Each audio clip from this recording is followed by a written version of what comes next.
Welcome to Bishop Academy online classes. Today we have to study resource planning under the very first chapter of geography, that is resources and development. It is the subject geography for the student of class 10th. The very first topic of today's is resource planning. So, why this resource planning, or what is resource planning? So, here you find resource planning is a difficult process. It requires various things. Overall, planning it itself is a complex task. Even the people says failing to plan is certainly planning to fail. In this sphere, it becomes very essential to plan our resources so that we could achieve sustainable development. In resource planning, we have to just trace out, identify the resources on the basis of surveying, mapping, measuring, along with it the characteristics and properties of resources. Various things are important. First, surveying, where they are, mapping, in which quantity and what the exact location of the resources, along with it measuring it, the quantity, and along with it the characteristics, that which quality of resources are there. It becomes essential for us to trace out entire these things, that both the quality and quantity of the resources. Along with it, the second step is examining the availability of resources from the point of view of technology, economy, and need of human. It's also important aspects that resources could resources be technologically achievable, are they economically feasible, and whether these things have a great demand within the market or within the people or not. It is also essential, and entire these three factors, technology, economy, and need, make clear that the scope of resource planning. Next, that is comparison of the resources, development plans with other national efforts for resource development. Certainly, some of the countries utilize their resources in better way, like Saudi Arabia, Singapore, or even USA, Japan. Entire these countries converted the things which has been created problem for them to opportunities. As our present Prime Minister also declared that you have to convert this pandemic into opportunities. So, such type of things could also be done with the help of study from other nations, how they change the scenario of their countries with judicious use of these resources. It also an important aspect of resource planning. Next, that is sustainable development. Certainly, as your book indicate, the development taking place in a manner that does not damage the environment and does not compromise with the need of the future generations is known as sustainable development. Here you find that there are two important things.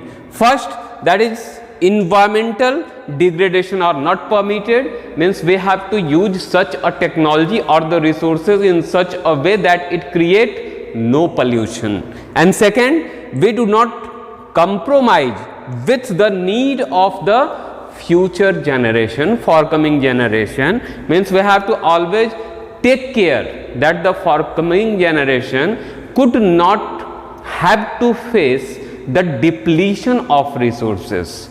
Means to say, they have the resources for their own use. If we develop the things in such a way, then entire these development works could be considered as sustainable development. And for sustainable development, Rio de Janeiro Earth Summit is a milestone that has been held in 1992. What happened in this Earth Summit? The very first Earth Summit and the second Earth Summit held in 2002 in South Africa. So here you find in the first Earth Summit, more than 100 heads of states met in Rio de Janeiro, which is a city of Brazil, for the first International Earth Summit in June 1992. There they started to discuss over the sustainable development and the measures and ways through which this could be achieved. Along with it, all the leaders signed the Declaration on Global Climatic Change and Biological Diversity. They tried their best, or you can say they swear to protect and preserve the biological diversity of their nation and also fight together against this climatic change, as these factors affect various countries together, and that's why it becomes essential for us to fight together against these climatic change. Even it adopted Agenda 21 for sustainable development in the 21st century. In this Agenda 21, the most important thing is that here the main objective is that every nation have to prepare its own Agenda 21 and also tried their best to achieve it. And due to collective effort of entire these nations, we find a better world, or we have opportunities to live in a prosperous and clean and green world which is about to be built. Next, we have to get discussed over the resource planning in India. As you find, India is a land of diversity. That's why from independence, India started to plan resources under their 5-year plans. Nowadays, these 5-year plans have been depleted, and certainly the planning commission started to be already get converted into Niti Aayog. Along with it, there are many regions in India which are rich in resources but are included in economically backward area. Certainly in India, those areas where we find a lot of resources having lack infrastructural development, even the relief, that is the surface area of these particular areas, are not quite good. That's why building roads could not be easy in these areas. That's why most of the resources that have been found within the country could not be utilized as per the need of the people, and certainly due to it, India have to get dependent over the other countries for the need of resources. Along with it, colonialism also responsible for disparity among these regions, as they started to develop the most required minerals or resources of that time, that are iron and coal and certainly the forests for timber.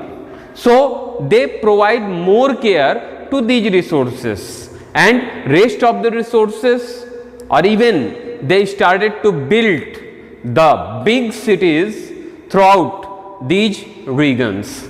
And certainly from that particular cities they started to control entire region. That's why the centralization of the administration created threat for the people living within the forests or all those area where these resources could be found. Along with it, we have to get discussed over the methods to conservation of resources. For it, there is a formula 4 R's, that is reduce, reuse, recycle and recover. How these work? Reduce. It becomes essential for us to substituting non-renewable resources with renewable resources, due to which we could carry on, we could meet our needs without any harm to the environment or nature. Along with it, reuse. It becomes essential to use the things again and again. Along with it, also we have to start recycle the things. Reusing waste material is a good way of recycling. Due to this recycling, we can preserve a lot of natural resources. Along with it, also we tried for recover, and for recover we have to study and research for tracing out new ways of conservation. Even conservation laws should be strictly enforced, so that the protection or recovery of the resources could be done. Along with it, assessment of resources should be made periodically, so that we could trace out that at which position we are in our effort of this conservation of resources. Thank you, student.